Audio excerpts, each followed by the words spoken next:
So you've probably watched some videos on YouTube and or the internet saying the housing market is going to crash. Others saying the housing market is not going to crash. Well, I'm going to give you some statistics right now that are going to show you what spectrum is actually more accurate. Coming up.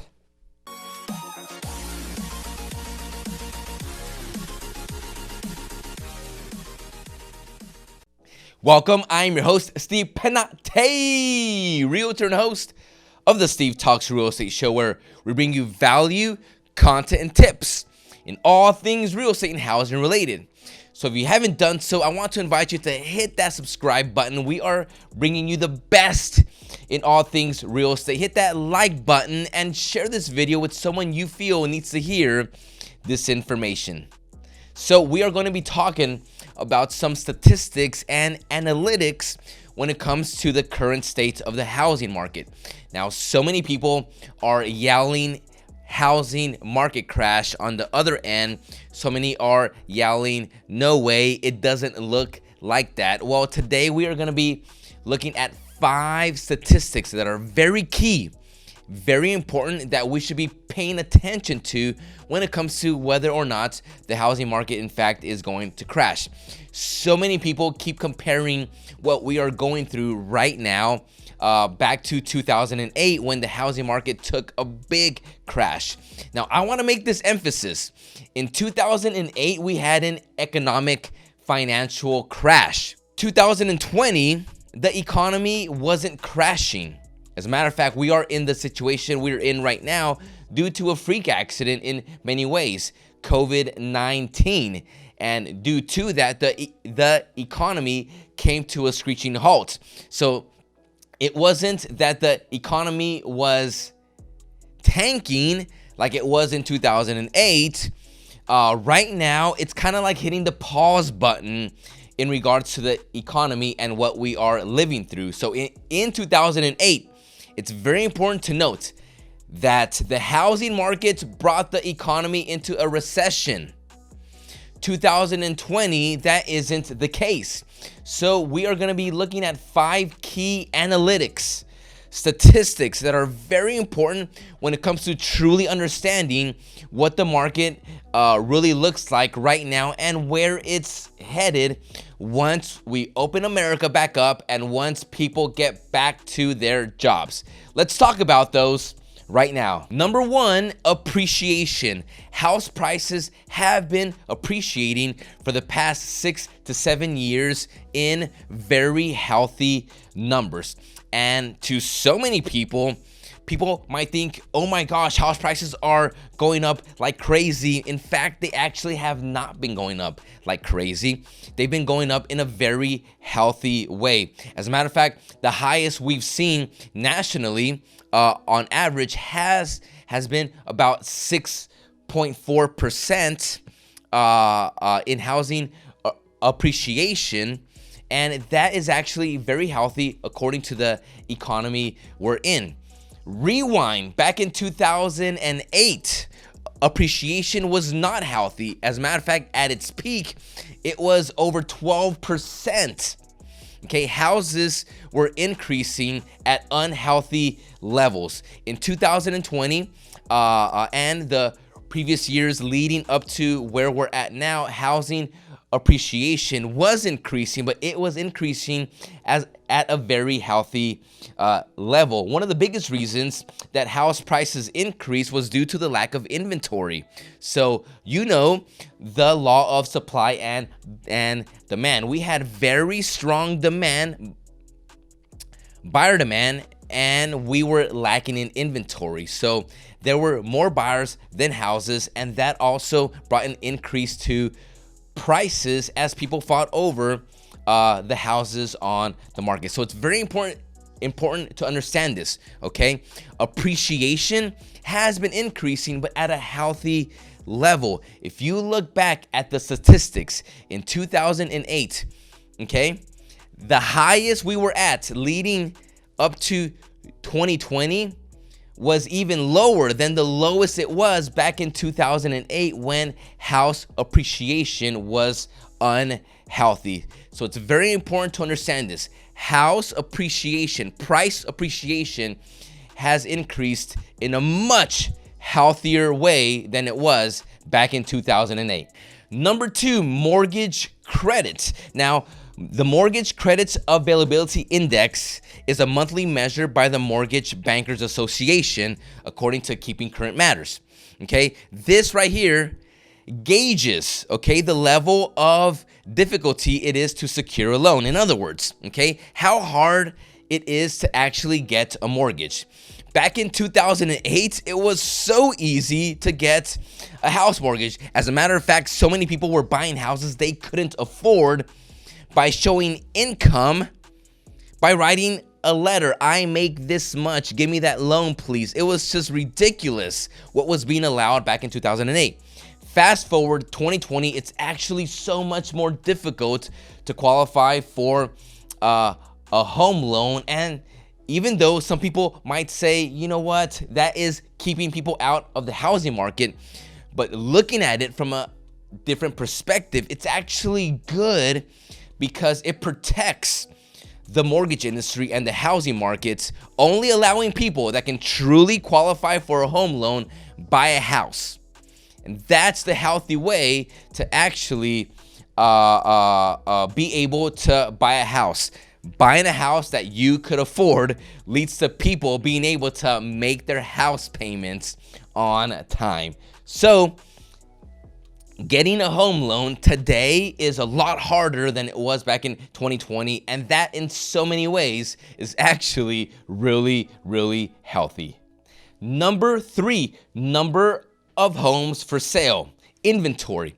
Inventory has been low.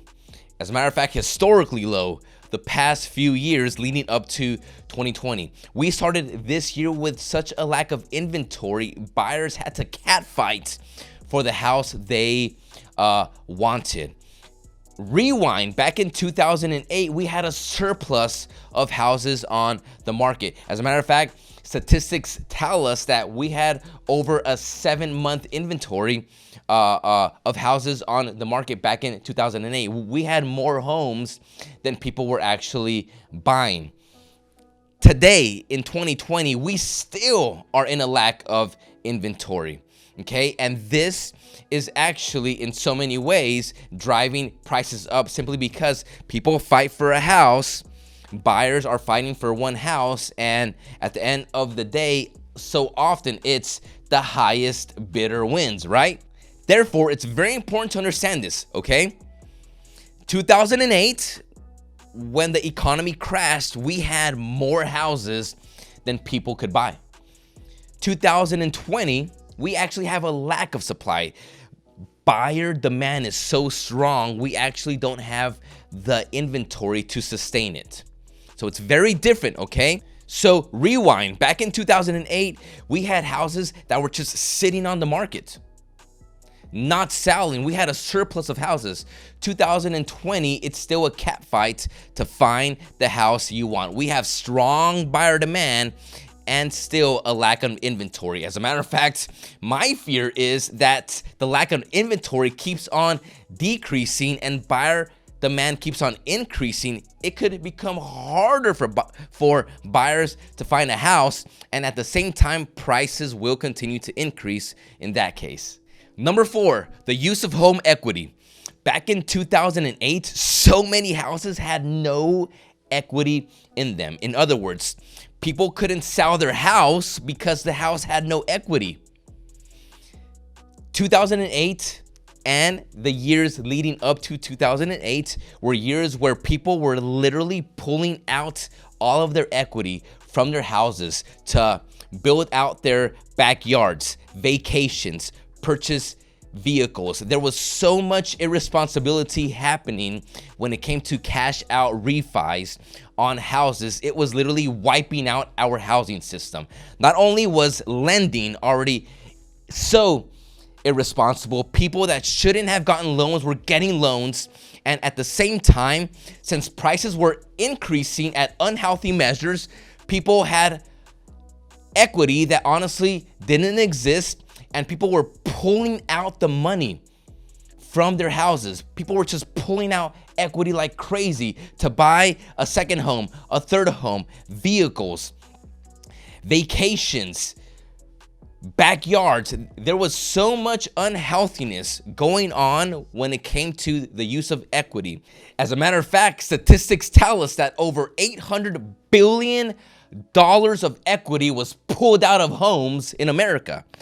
Now, fast forward 2020 and the years leading up to 2020, not only was lending harder, which is healthy, okay, but there was only a little over 200 billion of cash out equities. Very large difference when it comes to that statistic. In other words, houses right now are sitting on equity, and it's a lot harder to pull that money out. And it's good because it's maintained the housing market healthy and strong. As a matter of fact, over 50% of America right now either owns their home free and clear and or is sitting on over 50% equity on their houses right now. So if anything were to happen, people can actually sell their homes because their homes have equity, okay? If for some reason a family right now is going through a financial hardship right now, and they have to sell their house to live off the equity, guess what? Their house most likely has equity. And on the other side, since there's a lack of inventory, lack of supply, and very strong buyer demand, most likely they'll be able to find a buyer to buy their house and sell their house because their house has equity. I think that's one of the biggest statistics that shows that in so many ways, the housing market is very distant from an actual crash. So it's very important to pay attention to that statistics. Homes right now are actually sitting on equity and or are owned free and clear. Rewind back in 2008, it was a zoo. There was so many unhealthy things happening, and that made the markets crash. 2020 is very different. It's almost night and day. It looks nothing like 2020 in so many ways. All right, so number 5 is home equity today, which I kind of mentioned in the previous points.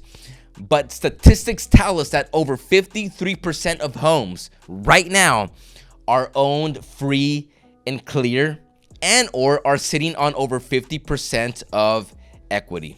And as I mentioned in the previous point, that is probably one of the healthiest statistics we have right now when it comes to showing us how far away we are from what the housing market looked like in 2008. Okay, so with all that said, I want to make this clear. It's very important you understand that the news puts headlines because their job is to, number 1, get a reaction from us. Number 2, they want us to keep coming back to the news. Therefore, they do so much fear mongering and just outrageous headlines just to keep us coming back to see, oh my gosh, what's next? It's very important you understand, okay, that there hasn't been one news article that actually talks about these statistics we just talked about right now. That the housing market in so many ways is so much healthier than what it was when there was an actual economic crash back in 2008. Now, once again, I have mentioned in my recent videos that a lot of this could shift on us if we are in a shutdown mode as a nation where the economy as a whole is really affected, you know, for long term. Let's say we are in this economic shutdown where businesses are closed and whatnot for another 8 months. Well, we could really start seeing things shake up even more. And then these statistics could change, and I'm here making another video about what's going on. But if we began to reopen up America, get the economy going, once again, okay, most economists are projecting the economy to go right back up. Some are saying it's going to be a V shape, where it's gonna really shoot up really fast once we're back to business. Other economists are saying it's gonna be more of a U, where it's gonna take some time, but we're gonna get right back up. But every economist is projecting once we open up, we're gonna go right back up. And that's so encouraging, because I know how many families out there truly have the desire to become homeowners. And my encouragement for you, if you're watching this video, is this, okay? If you're buying right now, keep buying your house. Interest rates are crazy low. If you're waiting it out because you're unsure of your job, keep waiting it out. And if you are planning on buying later this year, okay? If you are in those last two, waiting it out and or planning on buying later this year, use this time to position yourself to be the best buyer possible. What if we're lacking inventory like crazy later this year? You want to be the best buyer.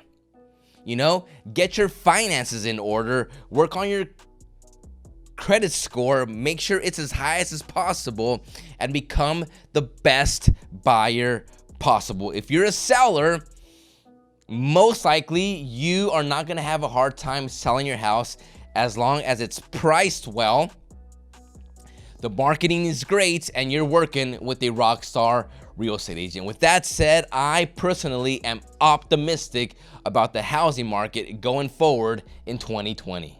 Well, that wraps up episode 113 of the Steve Talks Real Estate Show. I hope this video brought some clarity and encouraged you to continue your real estate goals, whether you're a buyer and or a seller. With that said, subscribe to this YouTube channel. We keep bringing you the best in all things real estate. Hit that like button. Share this video with someone you know that needs to hear this information. Keep sending in your questions, and I will do my best to keep on answering them. We'll see you next time.